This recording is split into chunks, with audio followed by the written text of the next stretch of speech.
کتنی پیاری بہو ملی ہے نا زنیرہ کو۔ عزیز تو بڑا خوش قسمت نکلا، مگر غریب گھر کی لڑکی ہے، پتہ نہیں زنیرہ نے اپنے سٹینڈرڈ کے لوگوں میں کیوں نہیں رشتہ کیا عزیز کا۔ زنیرہ بڑی چالاک ہے، چھوٹے گھروں کی لڑکیاں ذرا دب کر رہتی ہیں نا، اس لیے اس نے سوچ سمجھ کر ہاتھ مارا ہے۔ شہریار شادی ہال میں مختلف عورتوں کے کمنٹ سن کر مزید پریشان سا ہو رہا تھا۔ ان سب کی نظریں سٹیج پر تھی جس پر نائلہ اور اس کا شوہر عزیز مل کر کیک کاٹ رہے تھے۔ سٹیج کے آگے بلا کا طوفان تھا، لوگ دھڑا دھڑ اس نئے جوڑے کی تصاویر لینے میں مشغول تھے۔ شہریار کا دل کر رہا تھا وہ ایک ایک کا کیمرہ اور موبائل پکڑ کر توڑ دے۔ اسے اس لمحے انتہا کی بے بسی محسوس ہو رہی تھی، وہ چاہ کر بھی کچھ نہیں کر سکتا تھا یا شاید کر نہیں پا رہا تھا۔ اماں، کیا عورت دلہن بن کر نمائش کی دکان بن جاتی ہے؟ دل گھٹن سے بھر چکا تھا۔ وہ بے بس ہو کر شہریار اپنی ماں سے پوچھنے لگا، جو اسٹیج کے سامنے صوفے پر بیٹھی اپنی بیٹی اور داماد کے صدقے واری جا رہی تھی۔ چپ کر جا، اب بندہ کیا خوشی بھی نہ منائے؟ اس کی ماں نے اسے جھڑکتے ہوئے کہا۔ یہ دلہن کب آئی ہے یہ تو مولوی لگتا ہے۔ مولوی تو پردے کے بڑے سخت ہوتے ہیں، آج بس نام کے ہی مولوی رہ گئے ہیں۔ ان کو دین بس مسجد مدرسوں میں ہی یاد آتا ہے، ورنہ بہن کی شادی ایسی جگہ کرتا۔ باراتیوں میں سے دو عورتیں شہریار کے پیچھے کچھ فاصلے پر کھڑی اس کے متعلق باتیں کر رہی تھی جنہیں اس نے سن لیا تھا۔ اس لمحے اسے شدید دکھ ہوا تھا، پیچھے مڑے بغیر اس نے دکھ بھری ایک نظر سٹیج پر بیٹھی بہن اور داماد پر ڈالی۔ جواب ایک دوسرے کو ہنستے ہوئے کیک کھلانے میں مصروف تھے۔ ارد گرد کھڑے لڑکے واہیات قسم کی ہوٹنگ و چیخو پکار کر رہے تھے، جیسے اس رومانٹک سین سے محسوس ہو رہے ہوں۔ بیک پر لگا ہلکا ہلکا میوزک اور عورتوں کے لگائے پرفیومز کی خوشبو سے ماحول مہکتا جا رہا تھا۔ ہلکی تیز ہوتی روشنیاں اس مخلوط فنکشن میں بیٹھے ہر مرد و عورت کے جذبات شہتوت کو ابھار رہی تھی۔ ہال اندر باہر سے جگمگا رہا تھا، ویٹرز کھانا سرو کرنے میں مشغول تھے۔ شہریار کا اندر مزید سانس لینا دشوار ہو گیا۔ وہ تیز تیز قدم اٹھائے باہر آ گیا۔ باہر قدرے سکون تھا۔ لان میں آ کر وہ ہال کی اوٹ میں بنی ایک دیوار کے ساتھ ٹیک لگا کر کھڑا ہو گیا۔ دھڑکن تیز تھی، آنسو گویا حلق میں پھنس چکے تھے۔ اس نے تاریک آسمان کی طرف نظریں اٹھائیں، جہاں جھلملاتے ستارے بھی شاید اس سے خفا لگ رہے تھے۔ اے میرے رب، مجھے معاف کر دینا، آج میری بے غیرتی اور بزدلی کی وجہ سے تیرے دین پر نام آ گیا۔ آنسو چھلک کر باہر نکل پڑے۔ اسے اس بات کا اتنا دکھ نہیں تھا کہ اس نے کتنی مشکل سے قرض لے کر بہن کا مہنگا جہیز بنایا تھا۔ اسے زیادہ افسوس تھا تو اس بات پر کہ وہ کیوں نہیں اس کے لیے دیندار لڑکا ڈھونڈ سکا، وہ کیوں نہیں اپنی بہن کو پردہ کروا سکا، وہ کیوں نہیں کچھ کر سکا جب غیر مرد اس کے سامنے نمائش بنی بیٹھی اس کی بہن کی تصویریں اپنے موبائلز میں محفوظ کر رہے تھے۔ کس کس اینگل سے لے رہے تھے، کس کس اینگل سے دیکھیں گے؟ اس کا سر شدید درد سے پھٹنے لگا، وہ مزید سوچ نہیں پا رہا تھا۔ وہ ہال کے دروازے کی اوٹ میں دیوار سے ٹیک لگائے کھڑا آنسو بہا رہا تھا۔ ایک مرد عورتوں کے ہاتھوں بے بس ہو چکا تھا۔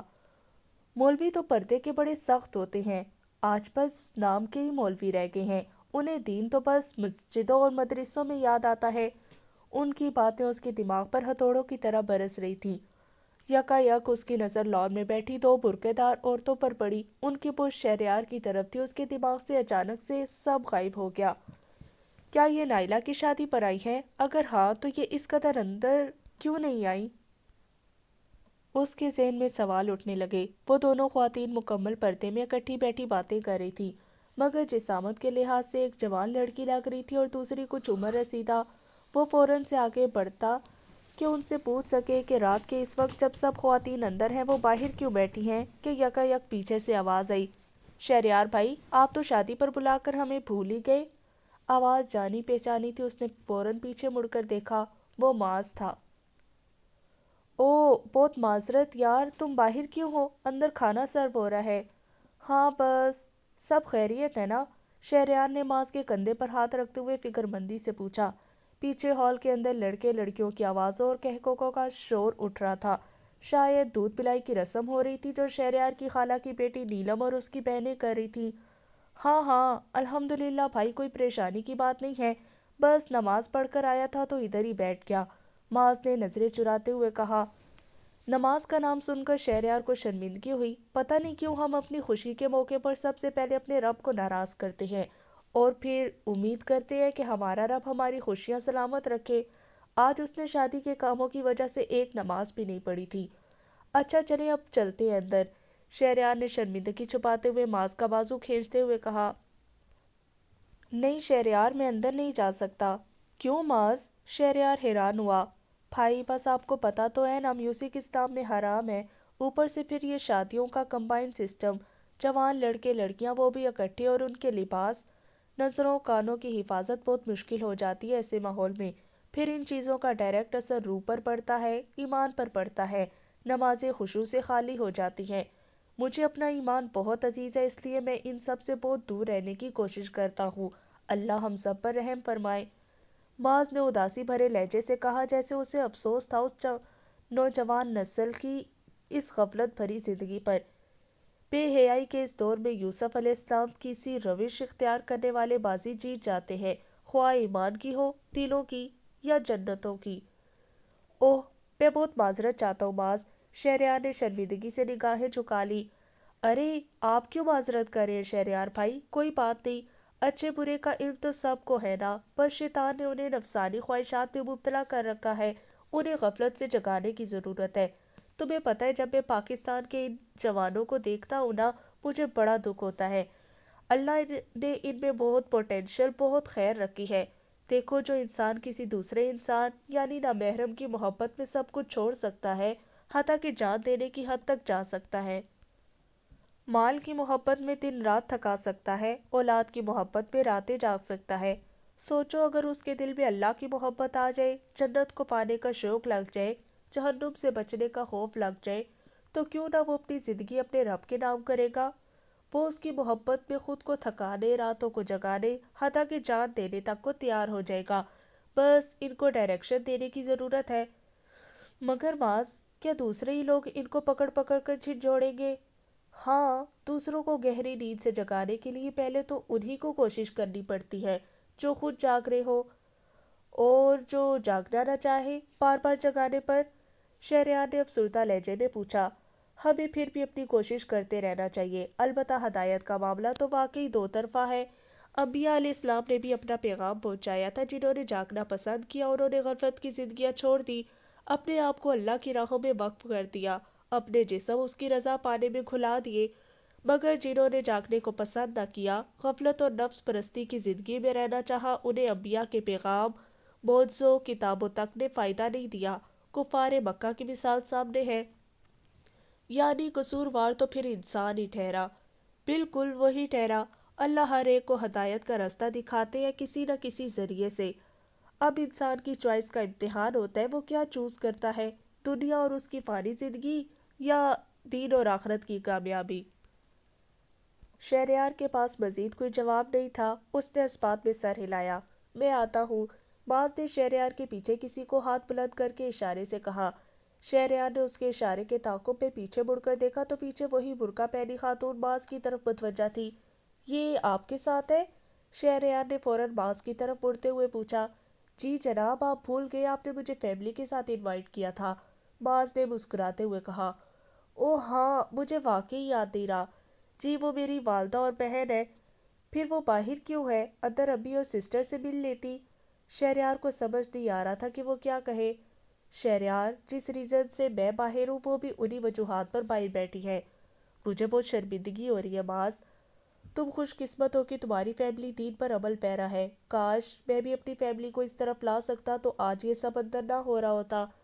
میرے باہر آنے کی وجہ بھی یہی سب فحاشی تھی، شہریار نے روحانسی لہجے میں کہا۔ شرمندگی کا ایک آنسو گر کر نیچے گھاس میں چھپ گیا۔ پیچھے ہال میں چیخوں، کہکہوں اور تالیوں کا شور بڑھتا جا رہا تھا۔ معاذ نے آگے بڑھ کر شہریار کو گلے سے لگا لیا۔ دل اللہ کے ہاتھ میں ہے، جو ان کو بدل سکتا ہے اسی سے مدد مانگو۔ شہریار معاذ کے گلے لگے بس سر ہلا کر ہی رہ گیا۔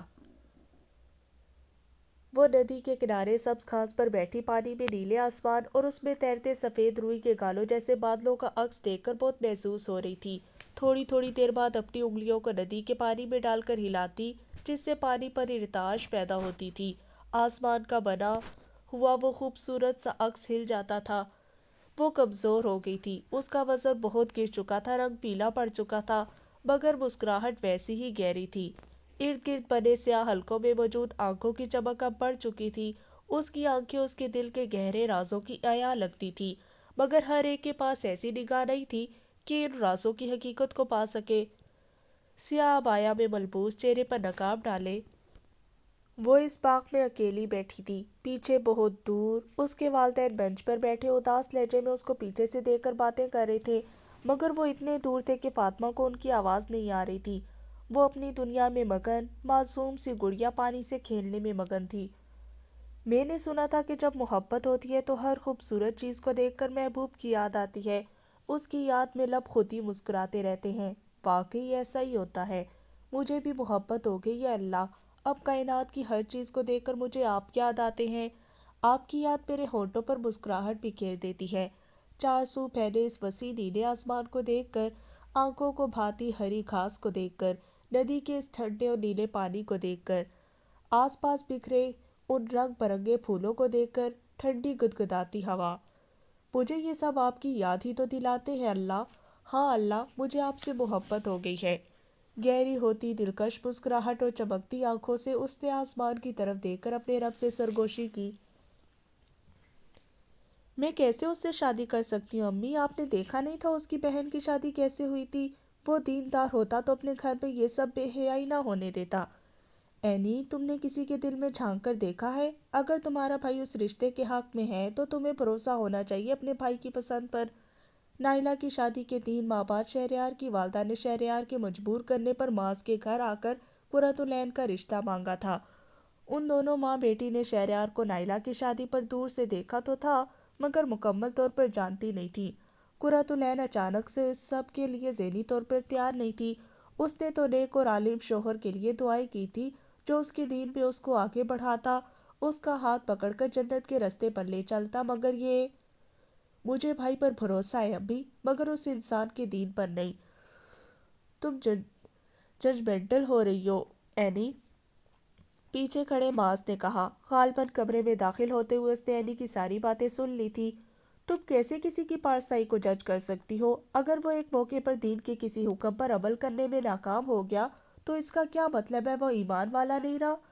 میرا مطلب یہ نہیں ہے بھیا، جو بھی مطلب ہے، مجھے آدھا سال ہو گیا اس کے ساتھ وقت گزارے، وہ میرے ساتھ مل کر قرآن سیکھتا ہے، وہ فرائض کا پابند ہے، وہ اپنی ذات پر مکمل طور پر دین نافذ کرنے کی کوشش میں لگا ہوا ہے۔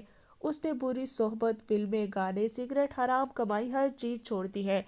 اس سے پردیدار اور دیندار بیوی چاہیے۔ کیا یہ اس کی دین سے محبت نہیں؟ قرۃ العین نے شرمندگی سے سر جھکا لیا۔ اس سے اپنے کہے پر افسوس ہوا۔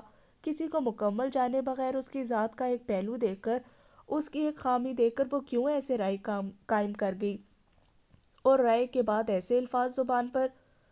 سوری بھیا، اٹس اوکے، اپنے کہے پر استغفار کرو، اور ہاں، استخارہ کرنا۔ امی آپ بھی استخارہ کیجئے۔ میں بھی کر چکا ہوں اور الحمدللہ میں مطمئن ہوں۔ بہت سنجیدگی سے یہ بات کہہ کر وہ تیزی سے کمرے سے نکل گیا۔ قرۃ العین اور اس کی امی ایک دوسرے کو شرمندگی سے دیکھنے لگی۔ السلام علیکم ورحمۃ اللہ وبرکاتہ، اس نے مسکرا کر جھکتے ہوئے اپنے والدین کی طرف دیکھتے ہوئے کہا۔ وعلیکم السلام، کب آیا میرا بیٹا؟ مجھے تو پتہ ہی نہیں چلا، ریان صاحب نے فاطمہ کو دیکھتے ہی مسکراتے ہوئے کہا اور اپنے پاس بٹھا لیا۔ مسز ریان بھی پاس بیٹھی اسے اداس مسکراہٹ سے دیکھ رہی تھی۔ جی بابا، بس ابھی آئی، آپ لوگوں کو شاید ڈسٹرب کر دیا۔ آپ بھی کہتے ہوں گے کہ ہمیں اتنی خوبصورت جگہ پر بھی سکون سے ایک دوسرے کے ساتھ وقت نہیں گزارنے دیتی یہ لڑکی۔ فاطمہ نے شرارتی سے ہنستے ہوئے اپنا نقاب نیچے کرتے ہوئے کہا۔ اس کے ماما بابا دونوں نے بلند آواز میں کہکا لگایا، مگر اس باغ کے ہر شجر، ہر پرندے نے ان کے کہکوں میں اداسی کو محسوس کیا تھا۔ کچھ تھا ان کے کہکوں میں جو ان کے ٹوٹے دلوں کی غمازی کر رہا تھا۔ ہنستے ہنستے ان کی آنکھوں میں نمی آ گئی۔ ہم دونوں کا سکون تو تم ہو بیٹا، ہماری آنکھوں کی ٹھنڈک۔ ریان صاحب نے فاطمہ کے سر کو چومتے ہوئے سینے سے لگا لیا۔ میرے اللہ آپ کو صحت اور ایمان والی لمبی زندگی دیں، آپ دونوں کو جنت میں بھی ایک دوسرے کا ساتھی بنائیں۔ فاطمہ نے اپنے بابا کے گلے لگے ہوئے مسز ریان کا ہاتھ پکڑتے ہوئے کہا۔ آپ کو بھی۔ مسز ریان بس اتنا ہی کہہ پائیں اور اس سے نظریں پھیر کر آسمان کی طرف دیکھنے لگیں۔ شاید وہ آنکھوں میں تیرتا درد اپنی بیٹی سے چھپانا چاہتی تھیں، یا شاید وہ اس کی دی ہوئی زندگی کی دعا واپس اسی کو دے کر آسمان والے کی طرف سے قبولیت پانے کی منتظر تھیں۔ بابا ہاسپٹل جانے کا ٹائم ہو گیا ہے، چلیں؟ فاطمہ نے بھرپور مسکراہٹ کے ساتھ اپنے والد سے الگ ہوتے ہوئے کہا۔ جی میری جان۔ آنکھوں میں نمی لیے وہ اس کا ہاتھ تھام کر اٹھ کھڑے ہوئے۔ وہ جائے نماز پر ایسے بیٹھی تھی جیسے کوئی زنجیروں میں جکڑا غلام دو زانوں ہو کر بالکل بے بس ہوتا ہے۔ یہ تہجد کا وقت تھا، قرۃ العین۔ اس نے ساری رات اس پہر کے انتظار میں کروٹیں بدلتے گزار دی تھی کہ جب اس کے رب نے آسمان دنیا پر آنا تھا۔ یا اللہ، اے میرے خالق، اے میرے مالک، میں تیری کمزور بندی، تیرے در کی محتاج ہوں، جس کے پاس تیرے سوا کوئی سہارا نہیں، جسے تیرے سوا کوئی سمجھتا نہیں، جسے تیرے سوا کوئی نہیں تھام سکتا۔ اے میرے خالق، میں تیری ادنا سی مخلوق، تیرے اتنے بڑے کائنات کے نظام میں میری اوقات ہی کیا؟ سولر سسٹم کے ایک چھوٹے سے سیارے میں، چھوٹے سے براعظم کے ایک چھوٹے سے ملک کے ایک چھوٹے سے شہر کی ایک چھوٹی سی گلی میں بنے چھوٹے سے گھر کے چھوٹے سے کمرے میں بیٹھی تجھے پکارنے والی تیری ادنا اور حقیر سی بندی۔ اے وہ رب جو الودود ہے، اے وہ رب جو العلیم ہے، اے وہ رب جو اللطیف ہے، آپ سے میرا درد چھپا ہوا نہیں ہے، میں کس کے پاس جاؤں اللہ؟ آپ کی ذات کے سوا اور کون ہے جو میری دعا سن سکے؟ آپ کے سوا کون ہے جو میری مشکل حل کر سکے؟ میں نے آپ کے سوا کسی کو نہیں پایا اللہ، اے میرے پروردگار۔ اس کی سسکتی آواز سے کمرے کی ہر چیز عاجزی سے جھکی جا رہی تھی۔ مجھے تھام لینا، مجھے بتا دینا، پلیز مجھے جواب دینا، مجھے سمجھا دیں، آپ نے مجھے کبھی خیر سے محروم نہیں کیا اللہ۔ مجھے یقین ہے کہ اگر آپ نے میرے حق میں کوئی فیصلہ کیا ہے تو یہ میرے حق میں بہترین ہوگا۔ پھر اللہ جی، او میرے مالک، کیوں اس غلام کا دل تھم نہیں رہا؟ آپ اسے تھام لینا اللہ، پلیز۔ روتے ہوئے اس کا جسم کانپ رہا تھا، وہ دونوں ہاتھوں میں چہرہ چھپائے سسک رہی تھی، بلک رہی تھی۔ اس نے تہجد کے نوافل کے بعد استخارہ کے 2 نفل پڑھے۔ اسے شہریار کے رشتے کے حوالے سے اللہ سے خیر طلب کرنی تھی۔ اس کا دل بے چین تھا، وہ سمجھ نہیں پا رہی تھی۔ وہ عام لڑکیوں کی طرح نہیں تھی جو شادی کو صرف ایک انجوائمنٹ، رومانس اور فینٹیسی کی چیز سمجھتی۔ اس کے لیے شادی ایک بہت بڑی ذمہ داری کے ساتھ ساتھ زندگی کا ایک بہت بڑا فیز تھا، جس پر اس کے ایمان کی تکمیل اور اس کی آخرت کا انحصار تھا۔ بلا شبہ صحبت اثر رکھتی ہے، اور زوج کی صحبت تو بہت زیادہ۔ اس کی نسل کے دین کا انحصار اس کے زوج پر تھا۔ اسے تو نسلوں کو اسلام کی سربلندی کی راہ میں لگانا تھا، اس لیے اس کا فکر مند ہونا جا بجا تھا۔ اس نے آنسو صاف کر کے دوبارہ ہاتھ اٹھائے۔ اسے یقین تھا استخارے پر، کیونکہ رسول اللہ صلی اللہ علیہ وسلم نے فرمایا تھا، جو آدمی اپنے معاملات میں استخارہ کرتا ہو وہ کبھی ناکام نہیں ہوگا۔ وہ استخارہ کی مسنون دعا پڑھنے لگی۔ ترجمہ: اے اللہ، میں آپ کے علم کا واسطہ دے کر آپ سے خیر اور بھلائی طلب کرتی ہوں، اور آپ کی قدرت کا واسطہ دے کر میں اچھائی پر قدرت طلب کرتی ہوں، اور میں آپ سے آپ کے فضل کا سوال کرتی ہوں۔ بے شک آپ قدرت رکھتے ہیں اور مجھ میں قوت نہیں، اور آپ جانتے ہیں میں نہیں جانتی، اور آپ غیب کو جانتے ہیں۔ اے اللہ، اگر آپ جانتے ہیں کہ یہ کام میرے لیے بہتر ہے، میرے دین کے اعتبار سے، میری معاش اور میرے انجام کار کے اعتبار سے، تو اسے میرے لیے مقدر کر دیں، اسے میرے لیے آسان کر دیں، پھر اس میں میرے لیے برکت ڈال دیں۔ اور اگر آپ جانتے ہیں کہ یہ کام میرے لیے برا ہے، میرے دین کے لیے، میری زندگی کے لیے اور میرے انجام کار کے لیے، تو اسے مجھ سے پھیر دیں اور مجھے اس سے پھیر دیں، اور میرے لیے بھلائی مقدر کر دیں جہاں کہیں بھی وہ ہو، اور پھر مجھے اس سے مطمئن کر دیں۔ وہ دعا مانگتی جا رہی تھی، آنسو بہاتی جا رہی تھی۔ اسے اس دعا پر یقین تھا، بہت زیادہ یقین۔ اسے پتا تھا اب اس کا رب اسے بھلائی سے ہی نوازے گا۔ اللہ مجھ پر رحم فرمائے، میرے لیے میری بھلائی کے رستے کھول دیں۔ میں نے اپنی زوج کی شکل میں ہمیشہ آپ سے آپ کا محبوب بندہ مانگا ہے، وہ بندہ جو مجھ سے زیادہ آپ سے محبت کرنے والا ہو، وہ جو آپ کو محبوب ہو، وہ جو میرا ہاتھ پکڑ کر مجھے جنت کے رستے پر چلائے، وہ جو میرے ایمان کا، میری روح کا ساتھی ہو، وہ جس کی صحبت مجھے آپ کی محبت میں شدید کر دے، وہ جو میری آنکھوں کی ٹھنڈک ہو۔ یا اللہ، آپ جانتے ہیں میں نے ہمیشہ آپ سے یہی مانگا ہے۔ میں اس شخص شہریار کو نہیں جانتی، آپ جانتے ہیں، پلیز مجھ پر رحم فرمائے۔ میں محتاج ہوں اس خیر کی جو آپ میری طرف نازل فرمائیں۔ اللہ پلیز مجھ پر رحم کریں۔ اس نے روتے ہوئے درود شریف پڑھ کر دعا مکمل کی۔ دل اب قدرے پرسکون ہو چکا تھا، اسے ایسے لگا کوئی بوجھ تھا جو دل سے اتر گیا۔ سوجی آنکھوں کے ساتھ اٹھ کر اس نے اپنے کمرے کی لائٹ آن کی اور قرآن اٹھا کر پڑھنے کے لیے جائے نماز پر ہی بیٹھ گئی۔ یہ اس کا معمول تھا۔ وہ فجر کی اذانیں ہونے تک تلاوت کیا کرتی تھی۔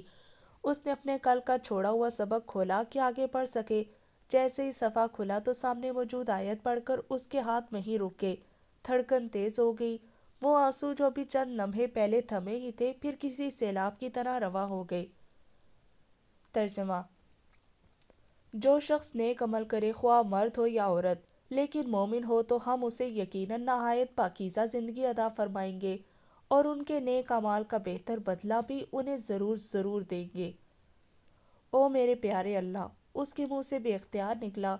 وہ قرآن سینے سے لگائے سسکیاں لے لے کر رو رہی تھی۔ اسے سمجھ نہیں آ رہا تھا کیا کرے۔ عرش والے نے ہمیشہ کی طرح آج پھر اسے تھام لیا تھا۔ اس کی پکار کو سن لیا تھا، اسے جواب دے دیا تھا۔ وہ انہی سوجی ہوئی گیلی سرخ آنکھوں کے ساتھ بار بار اس آیت کو دیکھتی، اس پر پیار سے ہاتھ پھیرتی اور روتی جاتی۔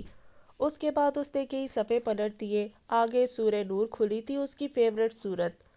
آیت کا آدھا حصہ ہائی لائٹ تھا جس پر اس کی نگاہ جا کر ٹک گئی۔ اور پاک عورتیں پاک مردوں کے لیے ہیں اور پاک مرد پاک عورتوں کے لیے۔ اللہ میرے آپ کے لیے خود کو پاکیزہ رکھنے کی کوشش کی، اپنی عزت کی حفاظت کی۔ یونیورسٹی کے ماحول میں آپ جانتے ہیں نا کتنا مشکل تھا اپنی نگاہوں کی حفاظت کرنا۔ اس بے حیائی کے ماحول میں خود کو صرف آپ کی خاطر پردے میں لپیٹ کر رکھنا۔ مجھے یقین ہے کہ آپ مجھے مایوس نہیں کریں گے۔ اس نے روتے ہوئے سرگوشی کی، گویا اس کا رب اس کے سامنے ہی محبت سے اسے دیکھ رہا ہو۔ کانپتے ہاتھوں سے مزید آگے صفحات پلٹے۔ اور غالب، نہایت رحم والے پر بھروسہ رکھو جو تمہیں دیکھتا ہے جب تم تہجد کے لیے کھڑے ہوتے ہو اور سجدہ کرنے والوں میں تمہارے پھرنے کو بھی۔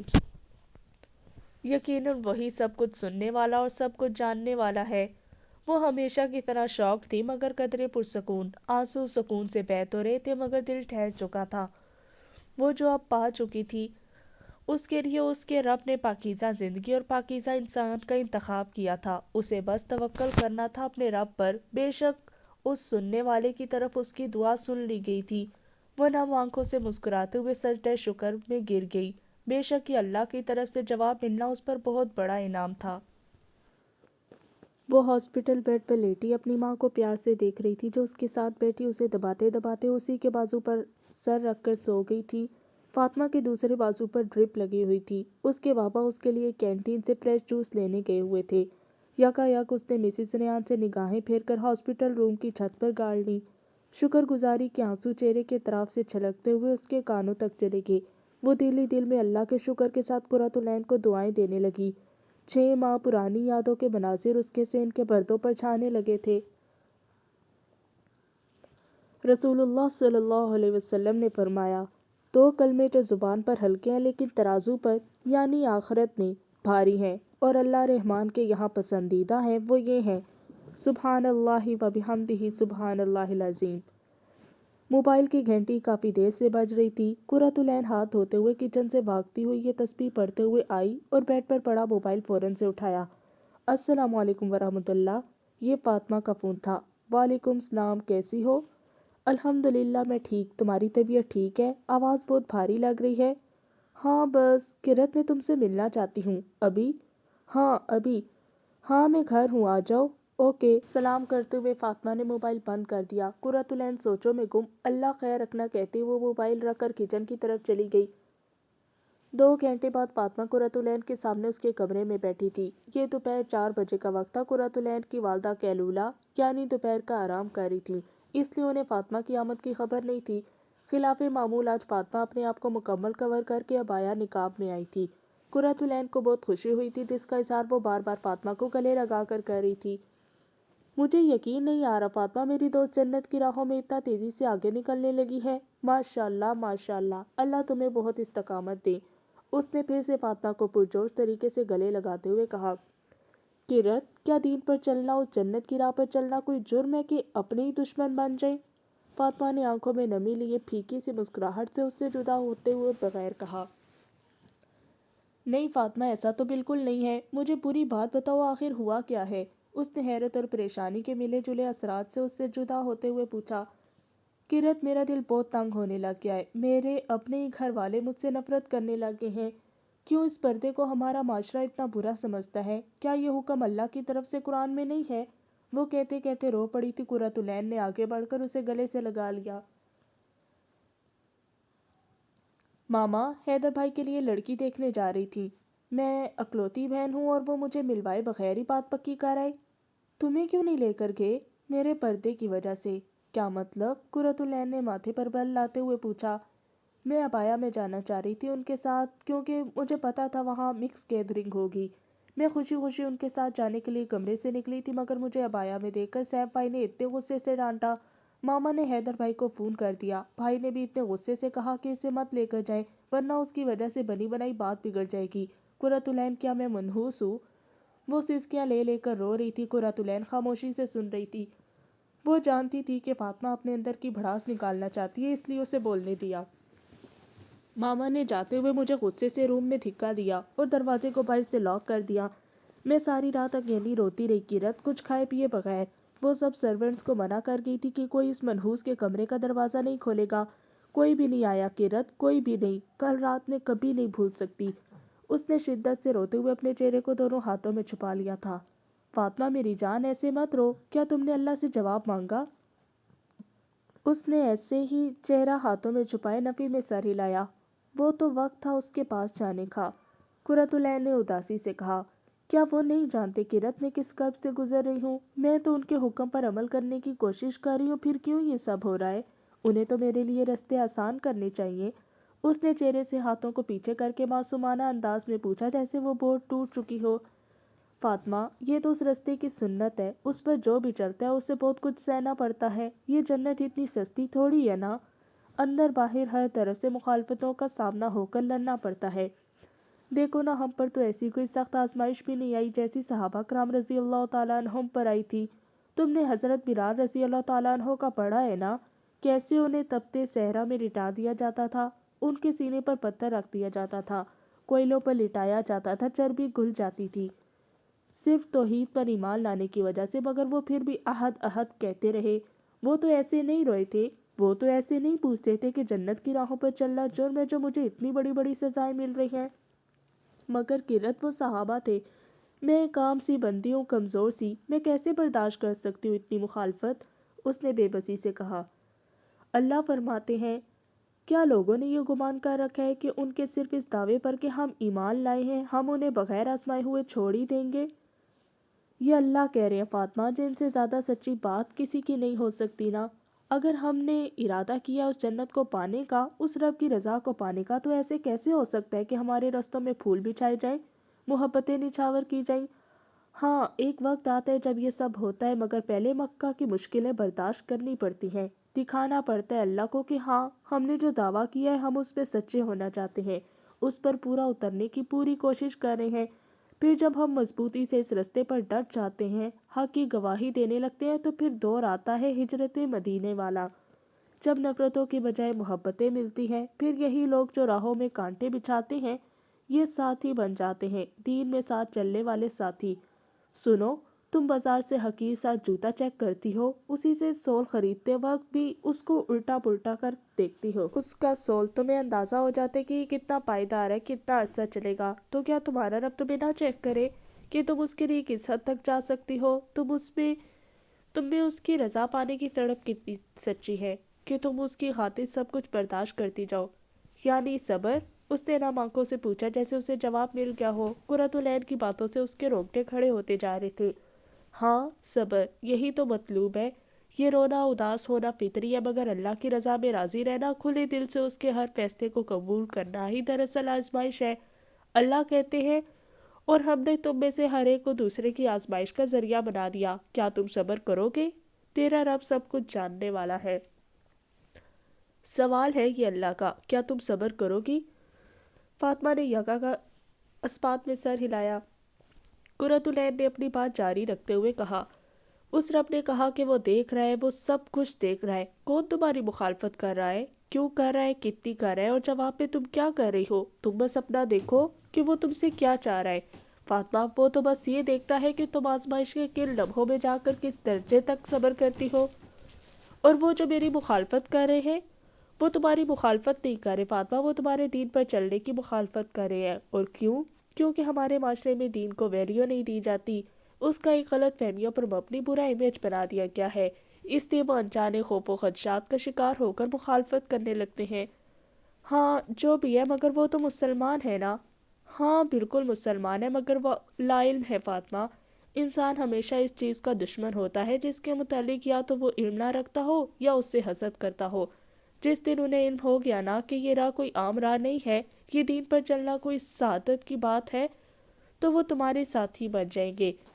ایسا کیسے ہو سکتا ہے؟ انہیں آخر کیسے پتہ چلے گا؟ تم بتاؤ کہ انہیں۔ میں کیسے بتا سکتی ہوں؟ وہ تو میری بات تک سننے کو تیار نہیں۔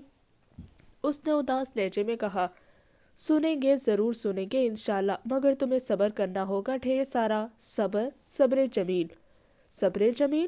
ہاں صبر جمیل۔ قرۃ العین کی نظریں کھڑکی سے باہر کہیں دور ٹکی ہوئی تھی، وہ جیسے کسی گہری سوچ میں کسی خاص احساس کے زیر اثر کہے جا رہی تھی۔ ایسا صبر کہ تمہارے مخالفین کو بھی پتہ نہ چلے کہ اس بات نے تمہیں ہرٹ کیا ہے۔ ایسا صبر کہ وہ تمہیں ڈانٹے، مارے، گالیاں دے، مگر تم جب اس سب کے بعد ان سے ملو، مسکرا کر ملو اور ایسے معاف کر دو جیسے کچھ ہوا ہی نہ ہو۔ صبر جمیل؟ وہ صبر جو میرے رسول اللہ صلی اللہ علیہ وسلم نے کیا تھا۔ اس کی آنکھوں سے دو آنسو چھلک کر اس کے دوپٹے میں جا کر جذب ہو گئی۔ فاطمہ ہمتاً گوش اس کی باتیں سن رہی تھی۔ پھر یہ سب تمہارے ہو جائیں گے، جیسے یوسف علیہ السلام کے بھائیوں نے آ کر معافی مانگ لی تھی، جیسے آپ صلی اللہ علیہ وسلم کے دشمنوں نے اسلام قبول کر لیا تھا، جیسے حضرت خالد بن ولید رضی اللہ تعالیٰ عنہ ان کے دلی ساتھی بن گئے تھے۔ سب مل بدل جائیں گے، سب کچھ وقت دو۔ اسے اپنی آواز کہیں دور سے آتی ہوئی محسوس ہوئی۔ کتنا وقت؟ یہ تو تمہارے صبر پر منحصر ہے، ہو سکتا ہے 1 ہفتہ، 1 ماہ، 1 سال یا پھر 10 سال، یہ تو اللہ جانتے ہیں۔ میں اتنا صبر کیسے کر سکتی ہوں، وہ بھی صبر جمیل؟ کر سکتی ہو، بالکل کر سکتی ہو۔ اگر تم یہ سب حالات برداشت نہ کر سکتی تو اللہ کبھی تمہیں اس سب سے نہ گزارتے۔ کیا تم نے وہ آیت نہیں پڑھی کہ اللہ کسی نفس پر اس کی وسعت سے زیادہ بوجھ نہیں ڈالتے؟ فاطمہ نے ہاں میں سر ہلایا۔ تو سنو، تم ان کی برائی کے جواب میں اچھائی کرتی جاؤ اور یقین رکھو وہ وقت آئے گا انشاءاللہ جب یہ سب تمہارے دین کے ساتھی ہوں گے، ایمان کے ساتھی اور بالآخرت جنت کے ساتھی۔ اللہ فرماتے ہیں، اچھائی اور برائی برابر نہیں ہوتی، تو تم برائی کو بھلائی میں دور کرو، پھر وہی جس کے اور تمہارے درمیان دشمنی ہے ایسا ہو جائے گا جیسے دلی دوست۔ اور یہ بات انہیں کو نصیب ہوتی ہے جو صبر کرے، اور اسے سوائے بڑے خوش نصیب لوگوں کے کوئی نہیں پا سکتا۔ تم صبر کی انتہا کر دینا، وہ کرم کی انتہا کر دے گا۔ ان اللہ مع الصابرین، بے شک اللہ صبر کرنے والوں کے ساتھ ہے۔ اتنے میں عصر کی اذانوں کی آواز آنے لگی۔ چلو آؤ مل کر نماز پڑھتے ہیں۔ قرۃ العین نے فاطمہ کا ہاتھ پکڑتے ہوئے کہا۔ اس کی باتوں نے فاطمہ میں گویا ایک نئی روح پھونکتی تھی۔ اس کا سارا غم اب اس کی موٹیویشن میں بدل گیا تھا۔ اسے صبر کرنا تھا، صبر جمیل۔ کیا ہوا بیٹا؟ جی، اس نے ہڑبڑاتے ہوئے پوچھا۔ فاطمہ تم رو رہی ہو یا مسکرا رہی ہو؟ مسز ریان پریشانی کے عالم میں اسے دیکھتے ہوئے پوچھ رہی تھی۔ اوہ الحمدللہ، اس نے اپنے ہاتھ سے آنسو صاف کرتے ہوئے بھرپور طریقے سے مسکراتے ہوئے ادھر ادھر نگاہ دوڑائی۔ اسے یاد آیا کہ وہ تو ہسپتال کے بیڈ پر لیٹی تھی۔ فاطمہ آج کچن میں سغرا اور اس کی بیٹی کے ساتھ شام سے ڈنر کی تیاری میں مصروف تھی۔ مختلف قسم کی ڈشز، ڈیزرٹس، ڈرنکس، مٹھائی وغیرہ ہر چیز اس نے اپنی نگرانی میں بنوائی تھی۔ آج حیدر کے سسرال والے رسم کے لیے آ رہے تھے۔ حیدر بہت خوش تھا، اسے اور ریان صاحب کو گھر آئے ہوئے 2 دن ہی ہوئے تھے۔ گھر میں ایک ہلچل مچی ہوئی تھی۔ مسز ریان صاحب کے ساتھ مل کر گھر کو ڈیکوریٹ کروانے میں مصروف تھی۔ پھول یہاں لگاؤ، پردے ایسے سیٹ کرو، لائٹس یہاں ایسے سیٹ کرو۔ ان کی آوازیں پورے لاؤنج میں گونج رہی تھی۔ وہ الیکٹریشینز اور ڈیکوریٹرز کو ہدایات دے رہی تھی۔ غرض ایسے لگ رہا تھا جیسے آج ہی شادی ہونے لگی ہے۔ اس گھر کے بڑے بیٹے کی ہونے والی بیوی نے آنا تھا، سب کا خوش ہونا ایک لازمی امر تھا۔ البتہ فاطمہ کے ساتھ سب کا رویہ بہت تبدیل ہو چکا تھا۔ فاطمہ کا پردہ کرنا ان کے لیے ایک امتحان بن چکا تھا۔ وہ باہر تو خود کو مکمل عبایا میں ڈھانپ کر جاتی تھی، تب اسے کوئی نہیں روکتا تھا، مگر خاندان میں پردہ کرنا، اور وہ بھی حیدر کے سسرال والوں کے سامنے، اس چیز نے انہیں بہت پریشان کر رکھا تھا۔ پچھلی رات مسز ریان نے فاطمہ کو بہت سمجھایا تھا کہ کل کسی بھی قسم کا کوئی ڈرامہ نہیں کرنا، مگر فاطمہ اسی بات پر اصرار کر رہی تھی کہ وہ سب کام کرے گی، ان سے ملے گی بھی، مگر ان کے مردوں کے سامنے پردے میں ہی جائے گی۔ فاطمہ پر وہ دل کا ہوتا پردہ دل کا ہوتا ہے، تم میں حیا ہے نا، یہ کافی ہے، باہر کریو کرو، مگر اب یہ کیا تماشا ہے کہ گھر میں آنے والے مہمانوں سے بھی چہرے چھپاتی پھرو؟ ان کا لہجہ سخت تھا۔ ماما، دل میں حیا ہو تو ہی باہر جسم کو پردے میں ڈھانپا جاتا ہے، اللہ نہ کرے کہ کبھی دل میں پردہ پڑے، ورنہ تو انسان کی مت ماری جاتی ہے۔ اس نے گہری سوچوں میں گم ہوتے ہوئے کہا، میرا دماغ مت خراب کیا کرو فاطمہ، تمہارے کہنے کا کیا مطلب ہے کہ اگر میں پردہ نہیں کرتی تو کیا میرے دل میں حیا نہیں ہے؟ تم اپنی ماں کو بے حیا کہنا چاہ رہی ہو؟ انہوں نے جان بوجھ کر بات کو غلط رخ دے دیا۔ بالکل بھی نہیں میری پیاری ماما، دیکھیں ایک چھوٹی سی مثال دیتی ہوں، آپ کسی سے پیار کا اظہار تب کرتی ہیں نا جب دل میں محبت کے جذبات ہو۔ مسز ریان نے بھروے سکڑتے ہوئے اس کی طرف دیکھا۔ ایسا ہی ہے نا، تو اگر دل میں حیا ہو تو ایسا ہو ہی نہیں سکتا کہ اس کا اظہار نہ ہو۔ پردہ میرے اور آپ کے رب کا حکم ہے ماما۔ جب دنیا کی سب سے پاکیزہ خواتین صحابیات نے دنیا کی سب سے زیادہ پاکیزہ انسان رسول اللہ صلی اللہ علیہ وسلم سے پردہ کیا تھا، صرف اس لیے کہ اللہ کا حکم ہے، تو ہم جیسے گناہگار کیسے دل کی پاکیزگی کا دعویٰ کر سکتے ہیں؟ ان کے دل تو ہم سے زیادہ پاکیزہ تھے نا۔ اس نے ان کے بیزاری والے ایکسپریشنز کو بالکل اگنور کرتے ہوئے نرمی سے کہا تھا۔ فاطمہ، تم جانتی ہو تم کس دور کی بات کر رہی ہو؟ کتنی صدیاں گزر گئی ہیں، اب وہ زمانہ جا چکا ہے، اسلام اتنا بھی سخت نہیں ہے۔ ماما، بالکل جا چکا ہے وہ ٹائم، مگر آج کا ٹائم زیادہ پرفتن ہے۔ آج تو انسان کو خود کو بچا کر رکھنے کی، اپنی حفاظت کرنے کی زیادہ ضرورت ہے۔ ہم تو خون کے رشتوں کے دلوں تک کو نہیں جان سکتے، کہاں یہ کہ باہر کے لوگ۔ فاطمہ، میرے ساتھ بحث مت کیا کرو، پتہ نہیں لوگ دین میں آ کر کیوں بحث کرنے لگتے ہیں۔ پتہ نہیں مجھ سے کون سی غلطی ہوئی کہ تمہیں اس پرانے زمانے کے مدرسے میں جانے کی اجازت دے دی، تم تو اپنے مینرز بھی بھولتی جا رہی ہو۔ ان کی بات سن کر فاطمہ چپ کھو کر رہ گئی، بڑے ضبط سے اپنے آنسوں پر کنٹرول کیا ہوا تھا۔ صبر جمیل، ایسا صبر کہ مخالفوں کو پتہ بھی نہ چلے کہ ان کی کسی بات نے تمہیں ہرٹ کیا ہے۔ قرۃ العین کی باتیں اس کے مائنڈ میں گونجنے لگی۔ اس نے مشکل سے مسکرانے کی کوشش کی، مگر آنکھوں نے اس کی مسکراہٹ کا ساتھ نہیں دیا اور دو قطرے بہہ نکلے، جنہیں اس نے منہ پھیر کر اپنی ماں سے چھپا لیا۔ بہرحال اب مزید مجھے کوئی بحث نہیں کرنی، میں اپنے بیٹے کی خوشیوں کو تمہاری نحوست سے خراب نہیں کرنا چاہتی۔ اگر کل کوئی ڈرامہ کیا تو یاد رکھنا مجھ سے برا کوئی نہیں ہوگا۔ غصے سے کہتے ہوئے وہ تیزی سے کمرے سے نکل گئی۔ کچن میں کام کرواتے ہوئے وہ بار بار یہی سوچ رہی تھی کہ آج کیا ہوگا۔ تمہاری ماما ٹھیک کہتی ہیں، گھر میں آنے والوں سے پردہ کرنا کتنا مشکل ہے۔ کب تک ایسے خود کو چھپاؤ گی؟ ابھی تو تمہاری اپنی بھی شادی ہونی ہے۔ اس کے اندر طرح طرح کے وسوسے اٹھ رہے تھے، شیطان مکمل زور لگا رہا تھا، اندر سے بھی باہر سے بھی، کہ کسی طرح وہ پردہ نہ کرے۔ اللہ تعالیٰ، میں کیا کروں؟ وہ دل ہی دل میں سوچ رہی تھی کہ مسز ریان کی آواز آئی، چلو فاطمہ تم جا کر ریڈی ہو جاؤ۔ سغرا، تم سب کچھ چیک کرو ایک بار، آج میرے بیٹے کی منگنی ہے، کسی بھی قسم کی کوئی کمی نہیں ہونی چاہیے۔ جیسے ہی گیسٹ آنے لگے تم ڈرنک سرو کروانا شروع کر دینا۔ فاطمہ کچھ کہے بغیر کچن سے نکلی اور لاؤنج میں نظر دوڑاتے ہوئے سیدھا اپنے روم میں چلی گئی۔ سب کچھ فائنل ہو چکا تھا، سب اب ریڈی ہونے کے لیے اپنے کمروں میں جا چکے تھے۔ فاطمہ مغرب کی نماز کے بعد جائے نماز پر ہی بیٹھی تھی، دل انتہائی مضطرب تھا، دھڑکن کنٹرول میں نہیں آ رہی تھی، وہ الجھ چکی تھی کیا کرے اور کیا نہ کرے۔ اب تو آنسو بھی جیسے رک کر گلے کا پھندا بنے ہوئے تھے۔ آج اگر نہ کروں تو منگنی ہو جائے ایک بار پھر کر لوں گی۔ باہر پردہ کرتی تو ہوں، کیا اتنا ہی کافی نہیں ابھی؟ مجھے لگتا ہے آہستہ آہستہ کرنا چاہیے، اتنے لوگوں کا سامنا کرنا آسان تھوڑی ہے۔ ماما، لوگوں نے مجھے نہیں چھوڑنا، اگر میں نے حیدر بھائی کے سسرال والوں کے سامنے پردہ کیا تو کیا میں ویسے ہی ان کے سامنے چلی جاؤں جیسے پہلے بے پردہ رہا کرتی تھی؟ پھر کیا فائدہ میرا قرآن پڑھنے کا اگر میں نے اللہ کا حکم جان کر بھی عمل نہ کیا، یا میں کمرے سے ہی نہ نکلوں؟ ہائے اللہ اکبر! وہ سر پکڑ کر بیٹھ گئی۔ 1 گھنٹے بعد تقریب کا آغاز ہونے والا تھا، ہزاروں خیال اور وسوسے اس کے دماغ کو الجھائے جا رہے تھے۔ اللہ تعالیٰ مجھے بتائے میں کیا کروں، مجھے کچھ سمجھ نہیں آ رہا، اس نے بے بس ہوتے ہوئے کہا۔ جب بھی ٹوٹنے لگو، جب بھی دنیا سے تھک جاؤ، جب بھی اللہ کی یاد آئے، جب بھی کسی سوال کا جواب چاہیے، اسے کھول کر پڑھ لینا۔ اسے قرت کی بات یاد آئی جو اس نے فاطمہ کو اپنا قرآن دیتے ہوئے کہی تھی۔ وہ تیزی سے جائے نماز سے اٹھی اور بھاگ کر الماری سے قرآن نکال کر کھولا۔ یہ وہ کتاب ہے جو انسان کی ہر معاملے میں رہنمائی کرتی ہے۔ اس کے پہلے پیج پر فاطمہ نے اپنے ہاتھ سے لکھی لائن کو دہرایا۔ فاطمہ قرآن کو مضبوطی سے پکڑتے ہوئے بیڈ پر بیٹھ گئی اور درمیان سے کھول کر سورت کا نام دیکھے بغیر تلاوت شروع کر دی۔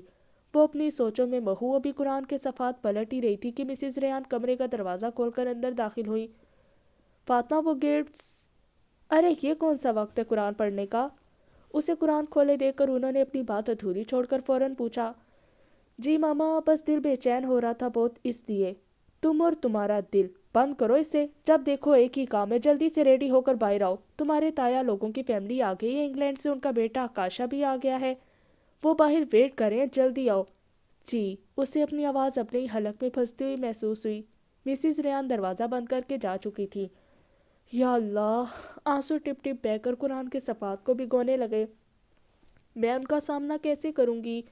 اس نے روتے ہوئے قرآن کے کھلے صفحات کو دیکھا، اسے یقین تھا کہ اس کا رب اسے ضرور جواب دے گا۔ سامنے یہ آیت، مومنو، اسلام میں پورے پورے داخل ہو جاؤ، شیطان کے پیچھے نہ چلو، وہ تو تمہارا صریح دشمن ہے، پڑھی اور بس۔ یہ مسز ریان کی بیٹی ہے، اسے کیا ہوا ہے؟ شاید چہرے پر کچھ ہوا ہے جو چہرہ چھپائے پھر رہی ہے۔ یہ ایسے ماسیوں کی طرح کیوں گھوم رہی ہے؟ بھائی کی رسم ہے، بہنیں تو بہت خوشیاں مناتی ہیں، یہ کیوں ایسے چھپتی پھر رہی ہے؟ ہال نما ڈیکوریٹڈ لاؤنج میں حیدر سے زیادہ فاطمہ کو ڈسکس کیا جا رہا تھا۔ فاطمہ سب سے خوش اخلاقی اور محبت سے مل رہی تھی۔ اس نے ڈریس تو وہی پہنا تھا جو ماما نے ڈیزائن کروایا تھا، مگر اوپر سے ایک بڑی چادر سے خود کو ڈھانپ لیا تھا، جس کی وجہ سے سارے کپڑے چھپ گئے تھے۔ اس نے میک اپ بھی کیا تھا، البتہ جب کسی مرد کے سامنے سے گزرتی یا کوئی مرد اس کے سامنے سے گزرتا تو وہ فوراً اسے اپنے چہرے کو ایسے چھپا لیتی کہ آنکھیں بھی نظر نہ آتی۔ سب خاندان والوں کی چپتی نظریں اور مختلف سوالوں کو بالکل اگنور کر کے وہ سب کو بس ایک ہی جواب دے رہی تھی، جی الحمدللہ، اللہ کی توفیق سے قرآن کے حکم پر عمل کرتے ہوئے میں نے مکمل پردہ شروع کر دیا ہے۔ مسز ریان فاطمہ کے باہر آنے سے لائن اپنی فرینڈز کے سرکل میں حیدر کے سسرال والوں کی تعریفوں کے پل باندھنے میں مصروف تھی کہ اچانک ان کی دوست سارا نے منہ سکیڑتے ہوئے کہا، یہ آپ کی بیٹی فاطمہ ایسے کیوں پھر رہی ہے؟ مسز ریان نے اپنی بات ادھوری چھوڑ کر فوراً مڑ کر فاطمہ کو دیکھا جو سب سے گلے لگ لگ کر مل رہی تھی۔ بچی نے پردہ شروع کیا، بہت اچھی بات ہے، آج کے دور میں تو لڑکیاں بے حیا ہی ہوتی جا رہی ہیں، بہت خوشی ہو رہی ہے جوانی میں ایسی استقامت دیکھ کر۔ آپ بہت خوش قسمت ہے مسز ریان، ورنہ میں تو اپنی بچیوں کو کہتی رہتی ہوں کہ کم از کم دوپٹہ تو اوڑھ لو۔ ایک اور خاتون جو ان کے پاس کھڑی تھی بڑے رشک کی نگاہوں سے اسے دیکھتے ہوئے کہنے لگی، جبکہ مسز ریان کی آنکھیں شدت غضب سے سرخ ہونے لگیں۔ میک اپ شدہ چہرہ غصے سے تپنے لگا تھا۔ وہ تیزی سے فاطمہ کی جانب لپکی۔ فاطمہ بیٹا، ابھی یہ سب کرنے کی کیا ضرورت تھی؟ ابھی تمہاری عمر ہی کیا ہے، ابھی تو جوانی کی بہاریں دیکھنی ہے۔ تائی جان الجھی نظروں سے دیکھتے ہوئے اسے سمجھانا چاہ رہی تھی، گویا انہیں فاطمہ اس وقت مظلوم لگ رہی تھی۔ ہاں ہاں میری پیاری سی تائی جان، یہی تو عمر ہے اللہ کو راضی کرنے کی۔ بڑھاپے میں تو ہر کوئی اللہ اللہ کرتا ہے، مزہ تو تب ہے اطاعت کا جب اپنی جوانی اسے دے دی جائے۔ آپ کو پتہ ہے ایسا نوجوان جس کی زندگی عبادت میں گزرے وہ قیامت کے دن عرش کے سائے تلے ہوگا۔ فاطمہ نقاب میں ہی انہیں جواب دے رہی تھی کیونکہ پیچھے صوفے پر تایا ابو اور ان کا بیٹا آکاشا بیزاری والی عجیب نظروں سے فاطمہ کو دیکھ رہے تھے۔ فاطمہ کو آکاشا کی وجہ سے چہرہ چھپانا پڑتا۔ ابھی بات مکمل ہی ہوئی تھی کہ پیچھے سے مسز ریان نے آ کر فاطمہ کا بازو زور سے پکڑ کر اپنی طرف کھینچا۔ آئی ایم سوری زنیرہ آپا، مجھے فاطمہ سے کچھ بات کرنی ہے۔ جی جی کوئی بات نہیں۔ مسز ریان ان سے اجازت لیتے ہوئے فاطمہ کو کھینچ کر اس کے کمرے میں لے گئی۔ دروازہ بند کرتے ہی انہوں نے اس کے چہرے پر کھینچ کر تھپڑ مارا۔ یہ کیا گل کھلاتی پھری ہو تم؟ ہاں تمہیں منع کیا تھا نا، ایک بار بات سمجھ نہیں آتی تمہیں؟ فاطمہ اچانک ہونے والے اس ری ایکشن کے لیے بالکل تیار نہیں تھی۔ وہ حیران و پریشان تھپڑ پڑنے کی وجہ سے سرخ تپتے گال پر ہاتھ رکھے مسز ریان کی طرف پھٹی آنکھوں سے دیکھ رہی تھی۔ مسز ریان گویا اس پر غرائی تھی۔ تمہیں پتہ ہے تمہاری تائی آج خصوصاً آکاشا کو کس لیے لائی ہے؟ وہ مجھ سے تمہارا ہاتھ مانگ رہی ہیں۔ اب میں انہیں یہ بتاؤں کہ اس نواب زادی کا دماغ خراب ہو گیا ہے؟ مسز ریان کا سانس پھول چکا تھا، ان کا بس چلتا تو وہ اسے مارنا شروع کر دیتی، مگر وہ موقع کا لحاظ کیے ہوئے تھی، ان کا بی پی ہائی ہو رہا تھا۔ ماما آپ پلیز ریلیکس ہو، یہاں بیٹھے میں آپ کو پانی دیتی ہوں۔ فاطمہ نے ہوش سنبھالتے ہوئے اپنی تکلیف اور ان کی دل توڑنے والی باتوں کو مکمل اگنور کر کے انہیں بٹھانے کے لیے پکڑنے کی کوشش کی، مگر انہوں نے فوراً فاطمہ کا ہاتھ جھٹک دیا۔ مجھے ہاتھ مت لگاؤ ورنہ تمہارا گلا یہیں دبا دوں گی میں، کہیں کا نہیں چھوڑا تم نے مجھے، انہوں نے تھاڑتے ہوئے کہا۔ ان کا چہرہ غصے سے سرخ ہو گیا تھا۔ یہ سنتے ہی فاطمہ حیرت سے منہ کھولے 2 قدم پیچھے ہٹی۔ میں نے کوئی گناہ نہیں کیا ماما، یہ ہمارے معاشرے میں گناہ ہی سمجھا جاتا ہے، سمجھ آئی تمہیں؟ مجھے معاشرے کی پرواہ نہیں ہے ماما، میں اللہ کو راضی کرنا چاہتی ہوں، فاطمہ نے ان کی سخت بات کے جواب میں نہایت دھیمے اور ہنسی لہجے میں کہا۔ خدا کا واسطہ ہے بس کر دو فاطمہ، مجھے بتاؤ تمہارا رشتہ کیسے ہوگا؟ کون تمہیں اپنی بہو بنائے گا ایسے؟ اگر تمہاری تائی نے بھی انکار کر دیا تو ہم کہاں تمہارے لیے مولوی ڈھونڈتے پھریں گے؟ مجھ پر نہیں تو اپنے باپ کے بڑھاپے پر ہی رحم کر لو۔ وہ جیسے غصے کی شدت سے رو دینے کے قریب تھی۔ ماما، جو اللہ نے میرے لیے لکھا ہوگا وہ مل جائے گا۔ اللہ اپنے رستے پر چلنے والوں کو اکیلا نہیں چھوڑتے۔ میرے پردے کرنے سے میری قسمت میں لکھا شخص تقدیر سے مٹا تو نہیں دیا جائے گا نا؟ البتہ اس اطاعت کی وجہ سے اللہ آگے میری زندگی کو مزید خوبصورت بنانے پر قادر ہے۔ تم آخر کس خوابوں کی دنیا میں رہتی ہو؟ تمہیں نہیں پتا آج دن پڑھی لڑکیوں کی یا تو شادی نہیں ہوتی یا طلاقیں ہو جاتی ہیں۔ خدا کا واسطہ ہے اتنی ایکسٹریمسٹ مت بنو کہ بعد میں پچھتاؤ۔ تمہیں یاد ہے جہاں بچپن میں تم سب نے قرآن پڑھا تھا اس مولوی کی بیٹی کو کیسے طلاق ہو گئی تھی؟ باقی بیٹیاں بھی کتنا عرصہ گھر بیٹھی رہی تھی۔ ماما، طلاقیں تو ان کی بھی ہو جاتی ہیں جو دین پڑھی نہ ہو، اور جہاں تک ان مولوی صاحب کا تعلق ہے ان کی بیٹیاں آج اپنے گھروں میں خوش ہیں، اسلام کے مطابق زندگی گزار رہی ہیں وہ۔ ابھی بات مکمل نہیں ہوتی کہ کمرے کے دروازے پر دستک ہوئی۔ مام، آپ ادھر ہیں؟ حیدر بھائی کے سسرال والے آ گئے ہیں۔ سیف نے تھوڑا سا دروازہ کھول کر عجیب غصے والی نظروں سے فاطمہ کو دیکھتے ہوئے مسز ریان سے کہا اور چلا گیا۔ دیکھا زبان تمہاری کیسے چلتی ہے؟ ذرا یہ رسم ہو لینے تو پھر دیکھنا میں اور تمہارے بابا تمہیں کیسے سیدھا کرتے ہیں، اور خبردار جو تم اس حلیے میں کمرے سے باہر آئی۔ ماما، مجھے بھی ملنا ہے حیدر بھائی کے۔ فاطمہ کی بات مکمل ہونے سے پہلے ہی مسز ریان اپنے چہرے کو تھپکتے ہوئے کمرے سے نکل گئی اور دروازہ باہر سے لاک کر دیا۔ کمرے کی لائٹ صاف تھی۔ وہ بیڈ کے ساتھ ٹیک لگائے نیچے فرش پر بیٹھی ہوئی تھی۔ اس کے سلکی بال اس کے شانوں پر پھیلے ہوئے تھے۔ مسلسل رونے کی وجہ سے اس کی آنکھوں کا کاجل پھیل چکا تھا۔ اس کے پیٹ میں آج پھر سے وہ درد اٹھنے لگا جو کچھ دن پہلے بالکل ختم ہو گیا تھا۔ وہ درد اور اس کا تذکرہ کرنا بھول گئی، مگر اس پیٹ کے درد سے زیادہ اس کی روح اذیت میں تھی۔